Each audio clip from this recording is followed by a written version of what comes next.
Detective Comics 1084, Ram V writing with Javier Fernandez on the art. Mm-hmm.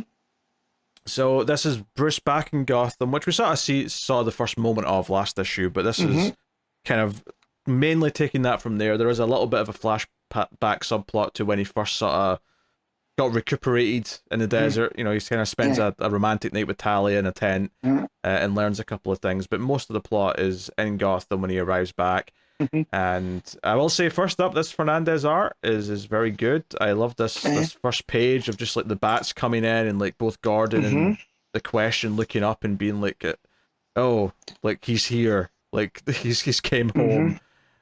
So really good couple of first pages to really set the mood, I thought.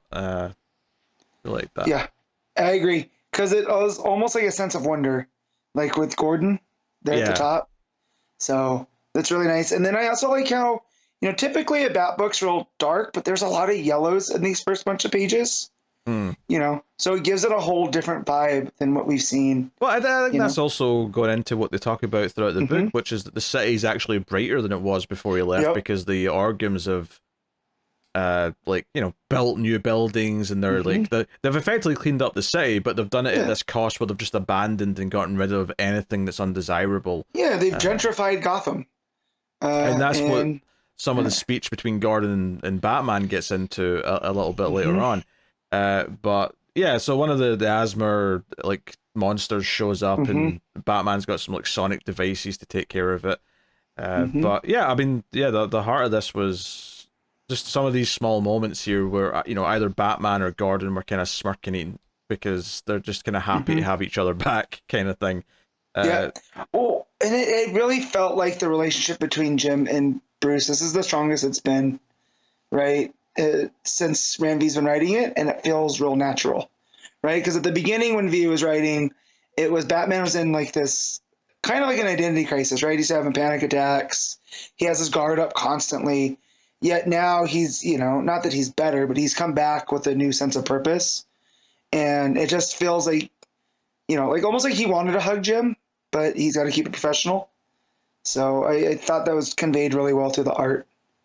Yeah. And we get the flashbacks. And even in the flashbacks, he's, you know, Bruce is kind of smiling a little bit here or there, just to sort of give it a different vibe. Like he's really kind of refreshed after that whole voyage in the desert. But he ends up sneaking in to see what Talia's got in a crate, and it's actually the dead body of Arzin. And he is like, why do we have this? What's going on? And Talia mentions she got a friend to smuggle it out, which is Lady Shiva, which comes up in the backup, which we'll get to later. But basically she's planning on bringing him back with the Lazarus Pit. And Bruce is a bit critical of that. He's like, oh, is that really a good idea? He's like, well, in a way, I kind of did that with you. He's like, that's not the same. No. You didn't put me in a Lazarus Pit. Yeah, no Lazarus madness for him. He had a like a sweat lodge type experience where he got to connect to his inner self. Arzen's really coming back from the dead, you know, and whatnot. But I'm wondering how this would affect with the whole. We know the whole backstory between Roz, right, and Arzen's dad, and what this would do with Arzen, you know. But yeah, so I like the long-term storytelling implications there. But just this whole stuff with Bruce and Talia, where he's like, "You're not going to do what I think you're going to do," and she's like, "Oh, and how?" Yeah, and the reason why she's doing this is that she basically made a promise to Arzen because he helped save Bruce, like he helped save Batman, and this was the deal she kind of made, is that she'd bring him back. So it's going to be very interesting, given that he was willing to try and help Batman at the very end of his life, at least so far anyway. Obviously, make it more life in a bit. It does suggest that there might be a different and interesting dynamic once he is back. If he does come back and he's back in the city, does he go against his mother? Because after all, his mother did kill him. Like, that was right. But if he suspected, like, if he made the deal with Talia, knowing like, oh, mom's gonna kill me, right? This is part of the calculation, too, you know. Or is this just to get closer to the Al Ghuls, right? You know, well, I don't know what the Orgham's plans are, how far reaching they are, because it seems like later in the book they want to do this to other cities. you know, and it's that kind of steps on what Roz was doing. They're just doing it in a different way. Wait, so you're suggesting that this is still part of the plan that the family wants and not just him acting on his own? Yeah, maybe. Maybe he did go rogue to save Batman, but I mean, I don't know what Mama Orgum's exact plans are, but you would think like she'd want to take the, you know, Al Ghul and the League of Assassins off the table. I feel like her choice to kill her son, though, didn't come from like this is part of the plan. Like, it seemed like it was shocking to him. That's true too. And maybe I mean, don't get me wrong, he made this deal with Talia, so maybe he predicted that he'd be found out and she'd kill him for it. But it didn't feel like, oh, we're like, it still felt like he was being murdered as opposed to, oh, we agreed that you'll die for the sake of. It's not like anyone was there to witness it, right? There was no witnesses to be like, oh, to make sure it looks legit so that Talia will come and help you afterwards, kind of thing. Yeah. So I don't know. We'll see. We'll see. I mean, who knows where they're going to go with that? I suspect there will probably be something between him and his mother, especially given we saw how she kind of raised him in the flashbacks and how she kind of like beat some of the morals out of him and toughened them up. Like, maybe there'll be kind of a consequence to that, and that's another big theme of this issue is the consequences. That's what Batman says to the others. He's like, I'm going to go and be the consequence of what this is, what they've done. So he says there's actually a really cool transition page between the flashback and the back to the present day stuff, because he says it to Talia as he's leaving and the sun's rising, and then it sort of transitions to Gotham now where the sun's also rising, and he's saying to Gordon on the rooftop, change without consequence is a lie. So it kind of continues the theming of what he was saying to Talia down into the conversation with Gordon. It's really nice. Yeah. And it kind of fits in with that Ram V storytelling motif of like magic has a cost, right? And so this reality engine, for lack of a better term, right, is kind of like deep magic. And so part of that is like, yeah, you can try to make people forget about Batman, but as long as there's a couple people that still believe, Batman can never die. And it's funny that you kept, you know, referring to like these big moments of Batman returning to Gotham, like in The Dark Knight Rises. Like, you're like, oh, The Dark Knight Rises has a real, and then this kind of apes that. When Batman makes himself known. There's a specific moment, yeah, it's very similar to Dark Knight Rises later on. Yeah. But Batman's kind of like struggling to like define, like, you know, do I still have a place here? Like, what, you know, what is my purpose in this Gotham that's changed? And it's actually Gordon who gives him this pep talk here, and talks about how there was this, you know, this juvenile center. He had a case for these missing kids, but it was a kid who had a bit of a record. He'd been in and out of juvie, even though he hadn't even turned 17 yet. And he basically says this new version of the city has abandoned this. They're building over. They're putting something else in instead of like this center for kids. And it's this idea that Gordon and Batman as well is like, you know, when we try to save Gotham, we try to save everyone in it.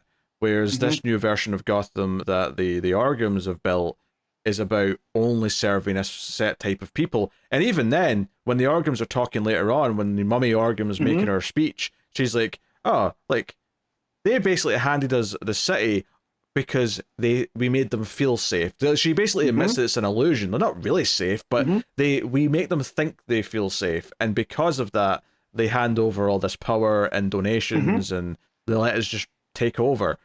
So, and it's a false sense of security too, because the city's not actually any more safer, as we've seen, you know, with Batgirl taking out people, right? It's just people aren't talking about it as much. It's not in the forefront of what is Gotham, you know? So it's that old Ben Franklin quote that those who would give up liberty for security deserve neither, right? So it's like, what exactly have the people of Gotham given up, you know, in order to have this, what they think is a better version?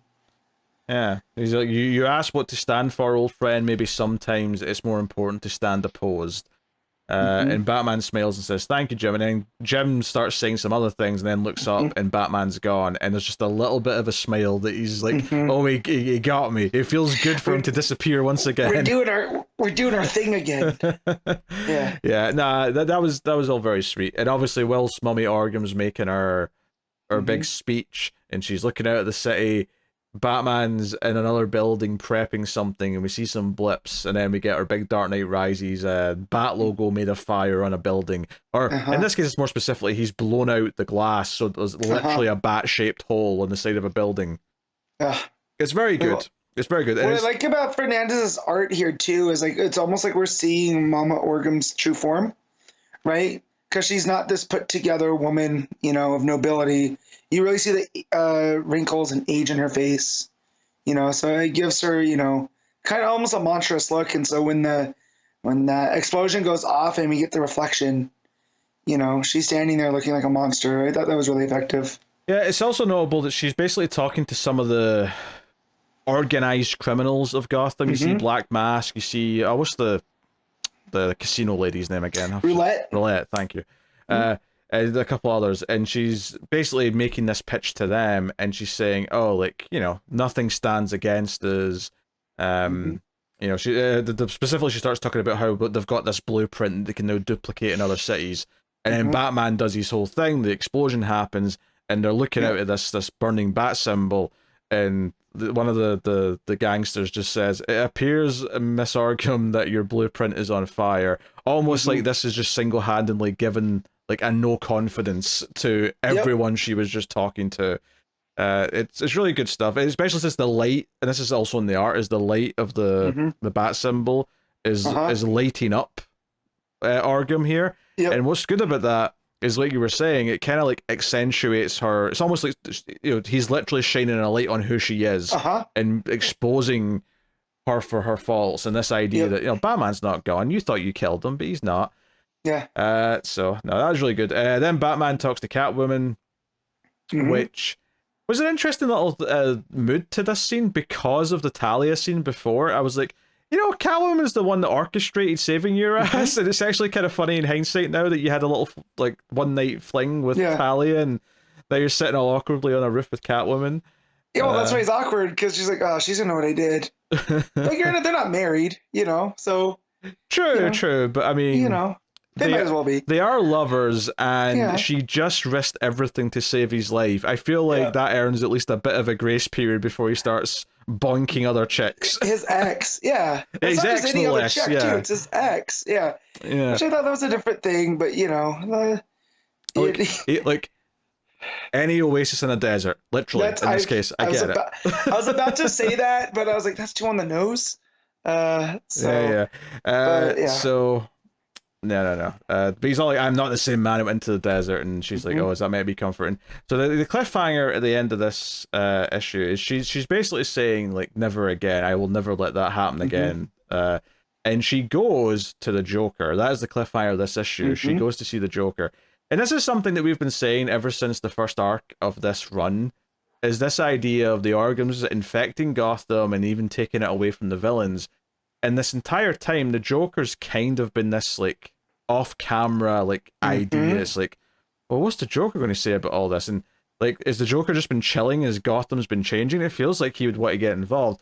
And it's almost something really interesting about Selina going to, I wouldn't say enlist the help of Joker, but maybe try and inspire Joker to create some chaos, because it'll battle what this bastardized, like, fake version of Gotham that's been built. It's like, no, for all the awful that some of these villains are, they are part of Gotham, and that's truly what it is. It's the MJF thing. He's a scumbag, but he's our scumbag. And, like, Gotham's a POS, but it's our POS. Dear. I had always wondered too about Nolan, right? About the Dark Knight Rises. Like, given that Heath hadn't died, what was Joker doing when Bane had taken over the city?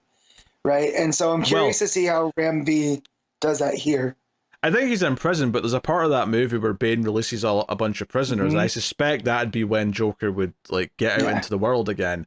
Yeah, I have often also wondered how you fit Joker. I mean, I'm sure some other things were added, so it's hard to say what you take out to, like, fit him in. But from what I remember reading about the novelization, is they'd said that there was a gang of people going around and thwarting Bane's men, and they can't prove, but they hear sinister laughter, and they just kind of left it at that.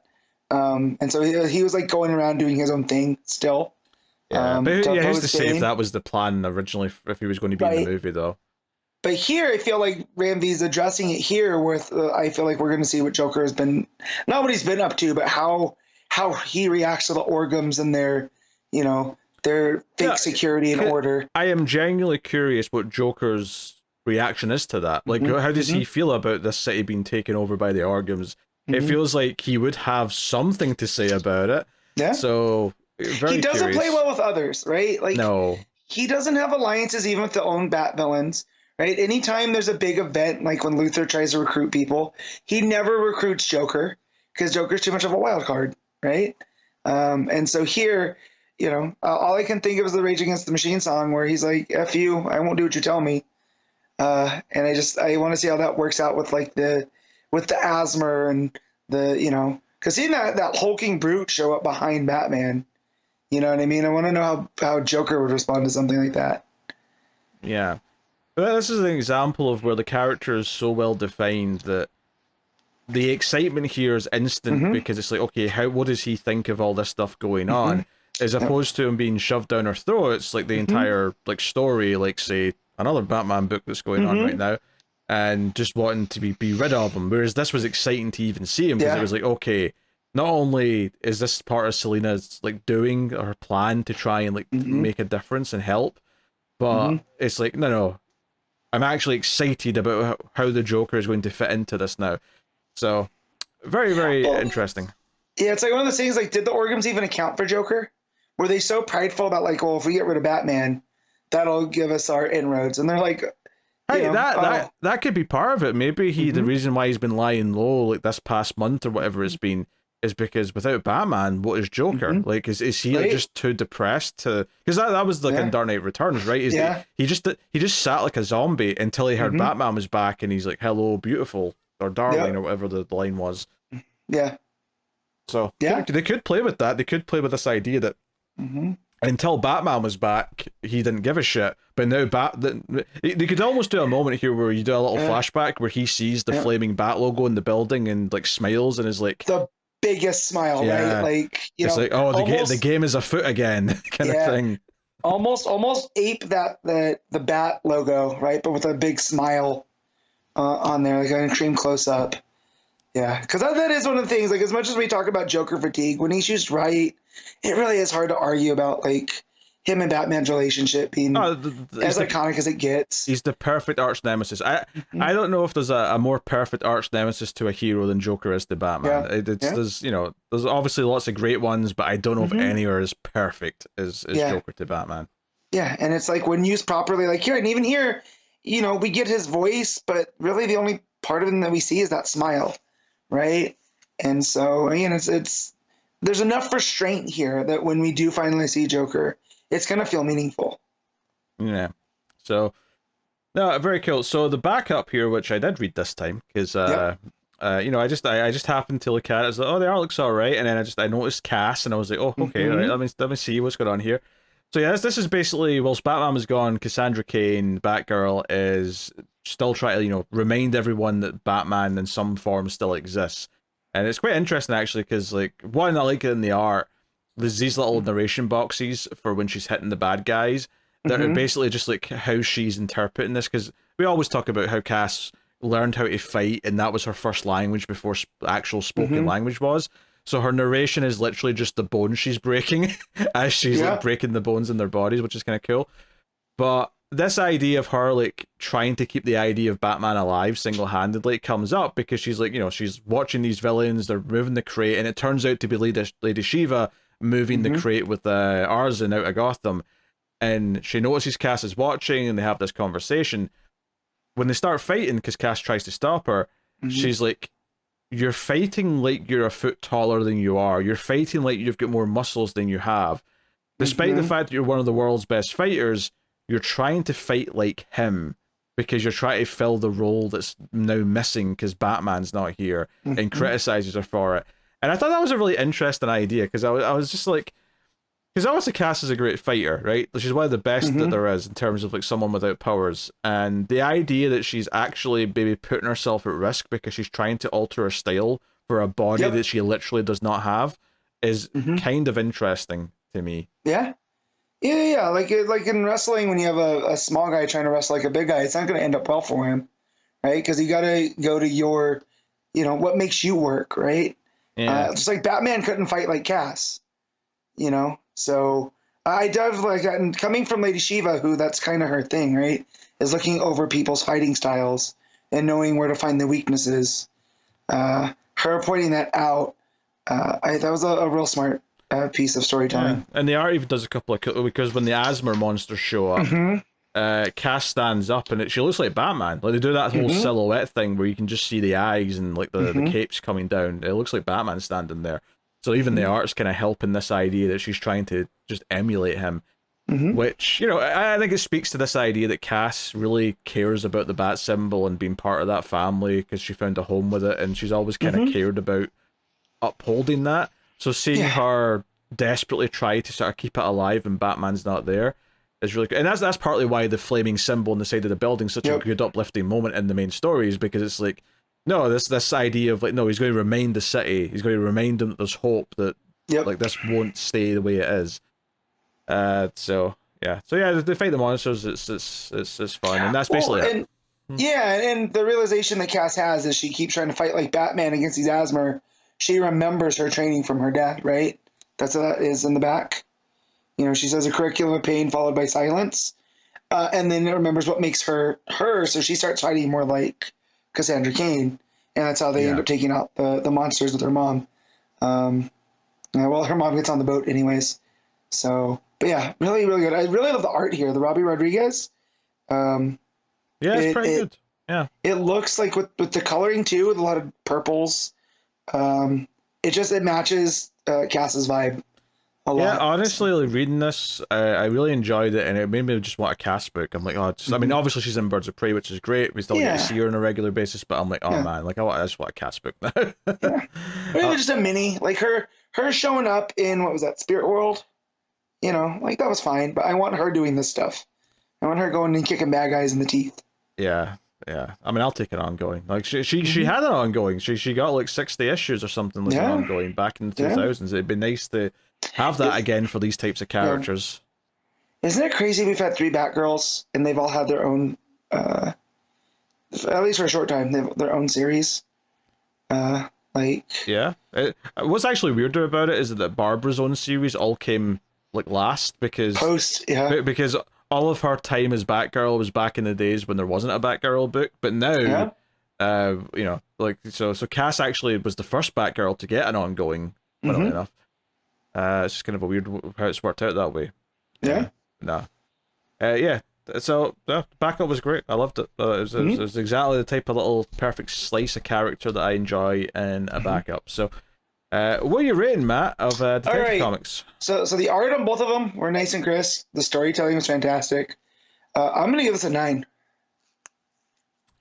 Yeah, I really liked the art in both, but especially the main story. I think the way it kind of handled the idea of the sort of almost angelic look to the city that Batman's coming back to, but it's kind of fake, so they're trying to actually turn it back to the way it was before. And I think the layouts are really good. When he's fighting the first big guy early on, there's a great little moment where like he's looking up at him, at the monster, and there's like a sort of rectangle that's drawn just on top of the art. It's not like a separate panel, it's just drawn on top of the art, and it connects the eye line of Batman and the big guy, and it's just kind of like, it just gives you this sense of like, oh, they're staring at each other. This is the stare down before they fight. Or later on, when the explosion happens that makes the big bat symbol, something as simple as the 3 panels on that page just being all kind of tilted to give the idea of a rumble. Like just little things like that, just give it enough of a vibe and atmosphere. It felt like Fernandez was really cooking a lot of atmosphere to add to the story that was happening.